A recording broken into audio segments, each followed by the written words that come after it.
सुटेल का तुझी? मग बाई सुटली तर बरे, मग या सगळ्या वाढीची सुटली, नाहीतर अशीच रडत अडकत गुरपडत राहशील. हे माझे सेवेकरी, हा बाळपा, हा जोडपा गोळ्या, मग हो नीट विचार कर. होय स्वामी, तिच्या पायाकडे पाहत तिची व्याधी खूप आहे असं दिसतंय, म्हणून ती त्या त्रसाने अशी विचित्र वागत असावी. आपल्या चरणाशी राहून थोडी शांत तरी होईल. आणि सवयीचा गुण काय? सुटला तर सुटला. रहा तुम्ही सुंदराबाई, जमेल तितकी स्वामींची सेवा करा. अहो अहो मी कोण तुम्हाला अडवणारा? शिव शंकर नमामि शंकर, शिव शंकर शंभो, हे गिरिजावती भवानी शंकर, शिव शंकर शंभो शंभो.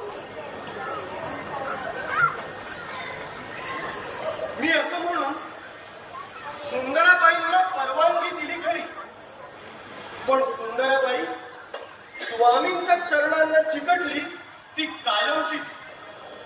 भक्तांनी स्वामींसाठी आणलेल्या सर्वच वस्तू सुंदराबाई हळूहळू लांबवू लागल्या. पूर्वजन्माची काय तिची पुण्याई की स्वामीही पूर्ण तिच्या शब्दात राहू लागले.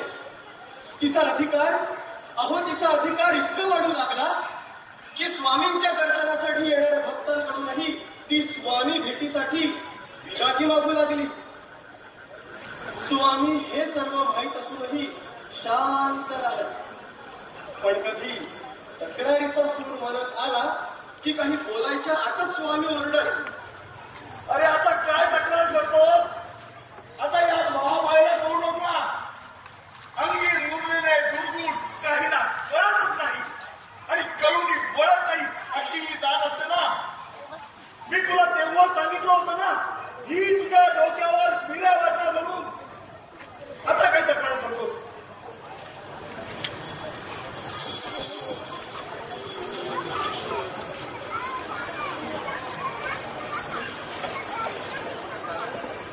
सोळप्पाला आता तक्रार करायलाही जाणार.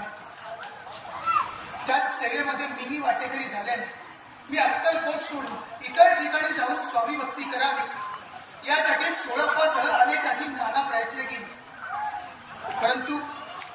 परंतु भक्तवत्सल स्वामींनी सांगितल्याप्रमाणे त्यांनी मला अक्कलकोट सोडून जाण्याची परवानगी दिली नाही. स्वामींच्या ज्ञानोपदेशाचा, गुरु सामर्थ्याचा, शास्त्र पांडित्याचा अनुभव आल्याने व तसे कीर्ती दूरवर पसरल्याने स्वामींच्या दर्शनासाठी येणाऱ्या भक्तांची गर्दी वाढली लागली. स्वामींसमोर वस्त्र अलंकाराचा, नैवेद्याचा, हिरा माणिकांचा ढीग पडू लागला. परंतु सुंदराबाईच्या हातात सत्ता आल्याने सोळप्पाच्या हाती मात्र काही लागत नव्हतं.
पाहिलं शास्त्रीजी, या स्वामींच्या सेवकांना किती मौज आलाय तो. दिवसेंदिवस या स्वामींचे सेवक वाढतच चालले. होय का? अहो पाहतोय लागेल. अहो नुसते अक्कलकोटच नव्हे तर देश विदेशातून कुणीही उठतंय आणि साक्षात्कार झालाय. स्वामी स्वप्नात आले असे बोलत अक्कलकोट गाठताय आणि ह्या स्वामींच्या पायाला पडताय. हो तर अवतार पुरुष खरेच. बहुतांना प्रचिती सुद्धा येते, पण अशाने आपल्या पांडित्यांची दुकाने बंद पडतील त्याचे काय? अशी बरी बंद पडतील आपली पांडित्याची दुकाने. तुमचा इतका अभ्यास विचारत नाही हा पंडितजी. अहो पुराणाचा, अहो देवालाही सुटला नाही असा एक नाग शिल्लक आहे की अहो विश्वामित्र ऋषी. विश्वामित्र ऋषींची ती अहो त्यांनी भंग केलीच ना. शास्त्रीजी तुम्ही काहीतरी मार्ग काढून आलेला दिसता. कसे ओळखले?